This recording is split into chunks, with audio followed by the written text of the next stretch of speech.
all want to get rid of any negative thought or emotion that comes to us in our life. We either want to get rid of them completely or just suppress it and run away from those emotions. But let me tell you that that's not going to happen. As humans, we are bound to have these different kinds of feelings. To be honest, we should be grateful that we are able to feel them, right? The only thing that we need to know here is how to manage and control these different emotions so that you are the master, not the emotion. That's exactly what we're going to talk about today.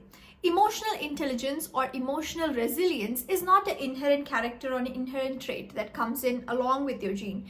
It comes in with the experience. It comes in with all the different things that you learn in your life and the maturity that you have to pick up your emotion and control it. Hey there, lovely souls. Welcome back to my channel, Mind Positive Store, where we talk a lot about mental health, self-care, self-love, and just becoming the best version of yourself, which already exists. Today's topic is going to be about emotions, thoughts, how to control them. I should say that this is one of the most requested video or most requested topic I've got from my friends. So I wanted to address this today. So today we're going to talk about how to master your emotions, how to be more emotionally intelligent and resilient. First and foremost, let's understand what our emotions have to say. I have a few set of emotions and the actions that come along to understand what does the emotion actually mean. Let's decode them one by one. Bitterness shows you where you need to heal, where you're still holding judgments on others and on yourself. Resentment shows you where you're living in the past and not allowing the present to be as it is. Discomfort shows you that you need to pay attention right now to what's happening because you're being given an opportunity to change, to do something different than what you typically do. Anger shows you what you're passionate about, what your boundaries are, and what you believe needs to change about the world. Disappointment shows you that you tried for something, that you did not give in to apathy, that you still care. Guilt shows you that you're still living in other people's expectations of what you should do. Shame shows you that you're internalizing other people's beliefs about who you should be or who you are.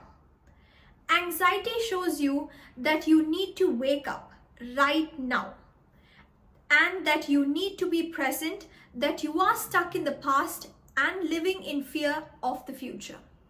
Sadness shows you the depth of your feeling, the depth of your care for others and this world. Wow, these are some whole spectrum of emotions. Take a pause, rewind and listen to them again if you could relate to any particular emotion that you have currently. Now that we've seen different emotions, let's talk about how to manage them. To manage or master them, the most core element is going to be emotional intelligence. Now, what is emotional intelligence? The ability to understand, use, and manage your own emotions and others' emotions is called as emotional intelligence. It's as simple as it.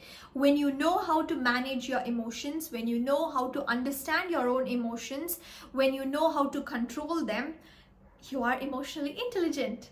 I really want to give a disclaimer at this point that it's completely normal to feel sad, angry, or jealous sometimes. Being emotionally intelligent does not mean that you have to erase all these different kinds of emotions and be like just in Zen 24/7. That's not gonna happen. That's not reality. Being emotionally intelligent actually means that you know how to manage these emotions and control these emotions in a personal or a public setting. Now let's dive into a few practices that will help you master your emotions. Lean into how you feel. Emotionally intelligent people exactly know what they feel and why they feel in a certain way. They don't look for distractions to suppress their feeling. Now let's talk about some of the characteristics of an emotionally intelligent person. One, they're super open-minded and are willing to learn. Self-reflection is a huge part of their journaling. They are flexible and are not stubborn. They forgive and move on. They don't shy from asking help when needed. They are aware and are accountable when they screw up. And the main thing is they don't play the victim role. This happens often to people with low emotional intelligence. They tend to be more selfish and they think that everything that's happening around them is because of them. They blame themselves for anything that happens around. And even a tiny little bit problem or a situation that's going to be difficult arises in their life, you will always hear them say, "Oh my God, this always happens to me." Well, this makes it even more harder to control those emotions or control those thoughts coming in their head. In turn, there is no control of anything that's happening to them. Now I know what you guys are gonna ask me. Ankita, how can I be more in control of my emotions and thoughts? Well, the answer is very simple. Accept it. Accept it even if you don't like it. Accepting something doesn't mean that you're okay with it and all your problems, all your pains are gone and you've changed. No, it just means that you're no longer going to stay in a denial state where you're not accepting the reality that is right in front of you. Guys, acceptance is the first step of healing. Now you can see the circumstances for what they really are. One quick tip I want to share here is to just say it out loud how you feel in a difficult situation. Imagine I'm in a very difficult situation, my emotions are all over the place. I just shout it out to myself. Okay. I was really hurt by the way my boss spoke to me today. He was very, very unreasonable. His tone was very high, which made me feel very disappointed and disheartened by the end of conversation. There you go. When you say it out loud, you know exactly what your problem is and you tend to accept the problem for what it is. The next step is finding your motive. Emotionally intelligent or resilient people always find their motive in any difficult situation. It's like finding a silver lining in a tough situation. Whenever you ask them to do something that they don't like, they will always ask you, "What do I get out of it?" They always tend to extract a benefit out of any tough situation.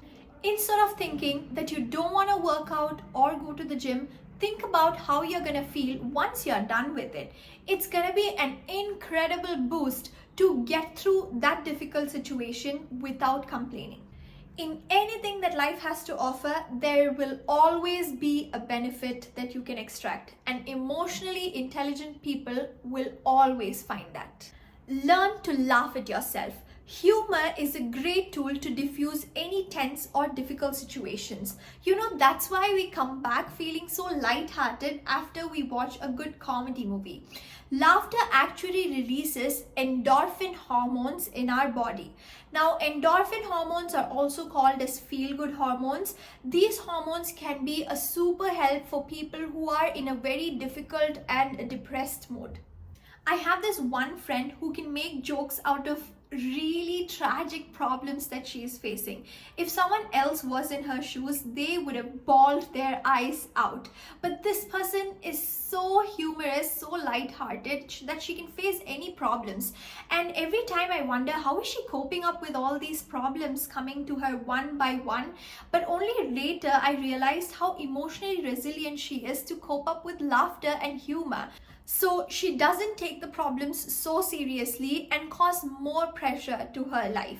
The next thing is to look for solutions. There is always some kind of an action that you can take to find solution in any problem situation. Now, I used to have a physics teacher who taught me something that was really stuck in my head. A problem is like having a stone. Imagine you have a problem and this is that stone that represents the problem. So when you are in the problem, all you can see is the stone in portrait mode and everything behind it is super blurred. What you need to do in this situation is take that stone away, keep it aside or keep it a little behind. That's when you realize and see all the different things that's happening around you. This is a perfect action to understand what solution that you need to find for the particular problem. For example, you're constantly stressed about your finances. Prioritizing your financial health, learning how to do your finances properly would be the perfect solution in this case. Now, I want you guys to understand and acknowledge that you have what it takes to find the solution within you to any possible problem. Be kind to yourself. You are your biggest therapist. I know that there can be really trusted people out there trained therapists themselves who can help you better.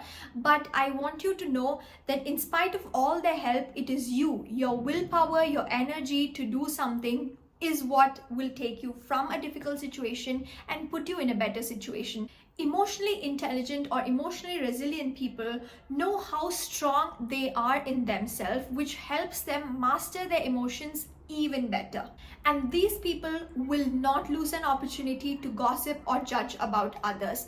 And I've also seen that these people tend to whine a lot about their own problems. I think we would have all come across this one person who cannot stop talking about their own problems. Every time we meet them, they have one-on-one problems going on and they would want to share it with us. I mean, it's not a bad thing to share or to complain, but you can't just keep complaining about your problems instead of taking an action, right? Really resilient people takes the time to accept the problem, try to find out the silver lining in it, and come up with a solution. It can either be a temporary or a permanent solution that will reduce the emotional overflow that he or she is in. That's all for today's video. I hope this video was really helpful to master and control your emotions.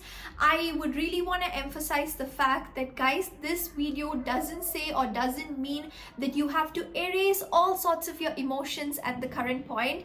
Just learn how to accept it, learn how to find a benefit out of the problem, find a solution that is causing these emotions, and just learn how to experience each one of these emotions. I know it's not going to be an overnight change, but I know that you have got exactly what it takes to master your emotions completely. If you find this video helpful, please hit the like button, support our channel, subscribe to our channel, and add in any comments related to how do you master your emotions. Until next time, bye bye, take care.